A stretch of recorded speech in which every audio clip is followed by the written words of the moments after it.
मैं भी साथ में जाता हूँ, मैंने भी पीना शुरू किया। मुझे बताइए कि आप खसलतन नेक हैं या आप यानी बेकार या बदमाश टाइप के हैं? आप अपने आप को पहचानिए ना। मैं भी उन्हीं बच्चों में रहता था जो बीड़ियाँ पीते थे इस ज़माने में, यहाँ पर भी पीते थे। मैं उनके बीच में रहता था, उनके साथ घूमता था, शरारत करता था, सब करता था। लेकिन वही बच्चों को मैं जब एग्ज़ाम का टाइम आता था तो बैठ के अपने साथ उनको पढ़ाता था। मेरे साथ के बच्चे भी अच्छे मार्क्स लिया करते थे। क्यों? क्योंकि अब्दुल रहीम खान खाना ने एक दोहा कहा है, सुन लीजिए और याद रखिए ज़िंदगी में। अब्दुल रहीम खान खाना, जिनको रहीमन के नाम से जाना जाता है हिंदी लिटरेचर में, वो कहते हैं कि जो रहीम उत्तम प्रकृति का करित सकत कुसंग। क्या कहा उन्होंने? जो रहीम उत्तम प्रकृति का करित सकत कुसंग, चंदन विश्व व्यापक नहीं लिपटे रहत भुजंग। पूरी फिलोसॉफी बयान कर दी उन्होंने। अगर हम नेक हैं, हम अच्छे हैं, तो हमारा बुरी सोबत कुछ नहीं बिगाड़ सकती, हम किसके भी बीच में रहें।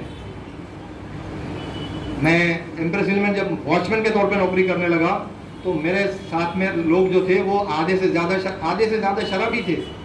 उनके साथ में नौकरी करता था मैं, लेकिन कभी मुझे शराब की आदत पड़ी क्या? जब पीना शुरू किया मैंने, नहीं। क्या कहते हैं अब्दुल रहीम खान खाना कि जिसकी फितरत नेक है, जिसकी फितरत नेक है, उसका बुरी संगत कुछ नहीं बिगाड़ सकती। और मिसाल देके कहते हैं कि चंदन का झाड़ जंगल में देखा है, जिसको हम संदल की लकड़ी कहते हैं, संदल का दरख्त देखा है, उसमें खुशबू आती है।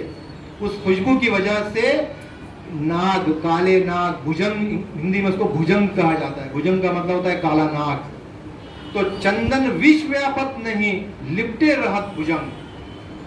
चूंकि उस संदल के दरख्त को नाग लिपटे रहते हैं, उससे उस संदल की लकड़ी में जहर नहीं आ जाता, वो अपना वही खुशबू देता रहता है।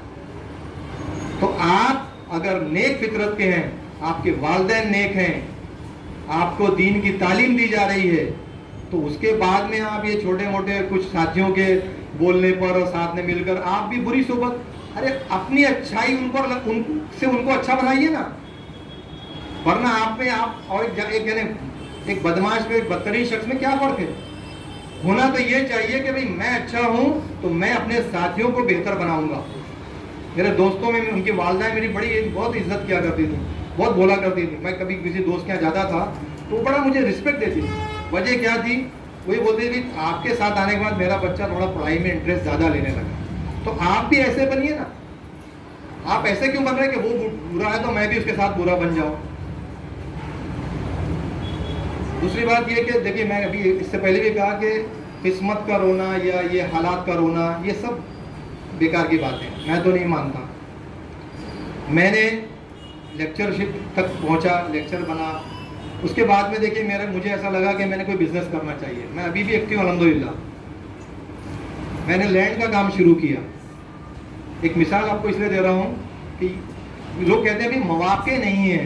आप बताइए, इसमें इतने लोग बैठे होंगे जानते हो, लेआउट का जो काम करना है, लैंड डेवलपमेंट का जो काम है, उसके लिए इनिशियल सरमाए की ज़रूरत होती है। आपके पास कुछ पैसे होने चाहिए ना। अब यकीन कीजिए, मैंने जब इस लाइन में सोचा कि मुझे, उसके पीछे एक और मकसद था। मैं चाहता था कि मुस्लिमों की अच्छी कॉलोनीज बननी चाहिए, ये मेरा जहन था। एक सोशल वर्क की तरफ रुझान था और मैं एक हाउसिंग सोसाइटी का मेंबर भी था। तो मैंने सोचा कि मुझे ऐसे कॉलोनीज डेवलप करना चाहिए जहाँ अच्छी मुसलमानों की आबादियाँ बसे। पैसे कुछ भी नहीं थे, पास में पैसे नहीं थे। 1 लाख रुपए का भी आप बोले तो 1 लाख रुपए भी नहीं था। लेकिन देखिए, जब आप सोचते हैं ना कि मुझे कुछ करना है, तो अभी यहाँ बच्चा तिलावत कर रहा था सूरह नशरा की, उसमें 2 लाइनें पढ़ी, बहुत गौर करने की। मुझे तो वो इतनी ज़्यादा अहम लगती हैं, बल्कि मैं ये कह सकता हूँ कि वो 2 लाइन ने ही मेरी ज़िंदगी को बदला है। वो 2 लाइन थी, फ़इन्न मअल उसरि युसरन इन्न मअल उसरि युसरा। देखिए, 2 लाइन है, अल्लाह ताला ने इसको रिपीट किया है ना। वो दोनों लाइन का मतलब एक ही है, बेशक परेशानी या मुश्किल के साथ आसानी है। बेशक, दोनों बार यही मतलब है, बेशक मुश्किल के साथ आसानी है। अब आप गौर कीजिए कि अल्लाह ताला ने, देखिए हम जब बात को रिपीट कब करते हैं, हम एक बात को दो दो तीन तीन बार क्यों बोलते हैं? माएँ जब अपने बच्चों को कुछ तलकीन करती हैं, कहीं बाहर जा रहा, देख बेटा पिकनिक पे जा रहा ना, पानी में मत जाना, बोल दिया ना एक बार, फिर थोड़ी बार देख फिर बता दे रहे हो ध्यान रखना, पानी में बिल्कुल मत जाना, नदी वगैरह तो वहाँ जाना नहीं, पानी में बिल्कुल मत। बार बार क्यों कहती हैं? क्योंकि वो उसकी अहमियत को बताना चाहती है कि भाई इसमें क्या, इसकी ये अहम है आपके लिए। तो जब कोई अहम बात होती है तो हम उस बात को रिपीट करते हैं। अल्लाह ताला ने उस दो लाइन को, एक लाइन को डबल रिपीट किया है, फ़इन्न मअल उसरि युस्रन इन्न मअल उसरि युस्रा।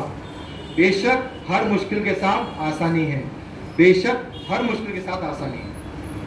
यानी देखिए कुछ लोग कभी कभी ऐसा भी कर देते हैं तर्जुमा कि मुश्किल के बाद आसानी है, लेकिन अल्लाह ताला कहता है मुश्किल के साथ आसानी। साथ में मतलब every problem has some solution, every problem has some solution, हर प्रॉब्लम का हल है, वही है। आप गौर कीजिए, मैं जब एमए इंग्लिश करने लगा मुझे लगता था कि इतना सारा मैटर मैं कैसे रटूं, कैसे याद करूं, क्योंकि वहां पर सर जानते हैं कि बड़े बड़े आंसर लिखने पड़ते थे हमको, और इतना टाइम नहीं होता था कि हम बहुत सोच सोच कर और दिमाग लगा लगा के लिखें। हमको बहुत स्पीड में लिखना पड़ता था एमए इंग्लिश में, और बहुत ज़्यादा लिखना पड़ता था। सिर्फ 5 क्वेश्चन आते थे, 3 घंटे में 5 क्वेश्चन, बड़े बड़े आंसर लिखना पड़ता, और इंग्लिश भी टॉप की होनी चाहिए। अब हमारी इंग्लिश तो कोई ऐसा हमको माहौल ही नहीं मिला। आजकल के बच्चे तो बड़े खुशनसीब हैं, दिन रात इंग्लिश सुनने का मौका है, हमको तो इंग्लिश सुनने को नहीं मिलती थी कहीं। बदकिस्मती से क्लास में जो टीचर आते थे ना 7th 8th तक, तो ये हाल था कि वो इंग्लिश की क्लास में 30 मिनट उर्दू बोलते थे, 5 मिनट इंग्लिश बोलते थे, तो इंग्लिश तो हमारी बिल्कुल खराब थी। तो कैसे करना, मैंने उसका सोल्यूशन निकाला कि भाई मैं एक पेज, हर दिन एक पेज को याद कर लूंगा। देखिए रटना और याद करना, मेमोराइज करना और लर्न बाय रोटेट में फर्क है, ये समझ लीजिए। बहुत लोग बोलते हैं मकअप करना या रोटेट करना, ये गलत है, बिल्कुल गलत है। बट लर्निंग विद अंडरस्टैंडिंग, अगर आप उसको समझ लेते हैं कि मैंने जो याद किया उसका मतलब क्या है, तो ये आपके लिए बहुत फायदेमंद है। मैंने टारगेट बना लिया कि मुझे साल भर में ये 10-15 टॉप के क्वेश्चंस निकाल लिए, मैंने नोट तैयार कर लिए, मुझे ये याद करना है। इसमें से 5 मेरे क्वेश्चन फंस गए, मैं कामयाब, और वैसे ही हुआ अल्हम्दुलिल्लाह। आपको ताज्जुब होगा, मैं कोई बड़ाई नहीं कर रहा हूँ अपनी। जब रिजल्ट आया था ना उस साल 1990 में, 1990 का जो रिजल्ट आया था नागपुर यूनिवर्सिटी का, उस जमाने में नागपुर यूनिवर्सिटी में सिर्फ 60 स्टूडेंट एमए इंग्लिश किया करते थे, पूरे नागपुर में सिर्फ 60, 2 सेकंड क्लास में, 2 थर्ड क्लास में। अब आप समझिए कितना टफ फाइट होगा, कितनी मेहनत करनी पड़ेगी मुझे, जबकि वहाँ जो दूसरे बच्चे सब इंग्लिश मीडियम के ज़्यादा आते हैं, हम तो उर्दू मीडियम से गए हुए थे। लेकिन मैंने सोचा मुझे ये करना है या नहीं करना है। अब मसला ये है कि मेरी इंग्लिश उतनी अच्छी नहीं है, तो उस पर मेहनत किया मैंने, न्यूज़ अपने नॉवेल्स पढ़ना शुरू किए, न्यूज़पेपर पढ़ना शुरू किए, बहुत सारे नॉवेल पढ़ डाले इंग्लिश के, इंग्लिश इंप्रूव होती गई। अब ये इतना भी वक्त नहीं है कि सोच सोच कर लिखूं, तो अब रटना पड़ेगा, इसको याद करना पड़ेगा। तो बस रोज एक पेज में साथ 55 जमाने बहुत गुड माना जाता था। सर यहाँ पर इसका प्रूफ है। लोग उस जमाने में कहा करते थे कि एमए इंग्लिश की डिग्री 24 कैरेट का गोल्ड है। आप अपने घर के सामने बोर्ड लगा दो, एमए इंग्लिश लिख दो वहाँ पर, सेकंड क्लास, आपको घर से लोग लेके जाएंगे। और सही बात थी। अब आप कहेंगे आज ये मौके नहीं है, भाई आज भी है। कई स्कूल वाले हमको बुलाते हैं इंग्लिश मीडियम के स्कूल में कि सर वो थोड़ा इंग्लिश टीचर का इंटरव्यू, आप आ जाइए थोड़ा 1-2 घंटे के लिए। वहाँ पे जाओ तो ये हालत देखने में आती है कि इंग्लिश पढ़ा आ रहे काय के लिए है, इंग्लिश सब्जेक्ट के लिए इंटरव्यू फेस कर रहे हैं। When we ask them question in English, sometimes some of them reply in Hindi. भाई आप इंग्लिश का टीचर बनना चाहते हैं, जब आपसे इंटरव्यू ले जा रहा है इंग्लिश में, तो आप हिंदी बोलने पर आ जाते हैं, उर्दू में बोलने लगते हैं। What does it mean? It means you are not competent enough. आप competent नहीं है, आप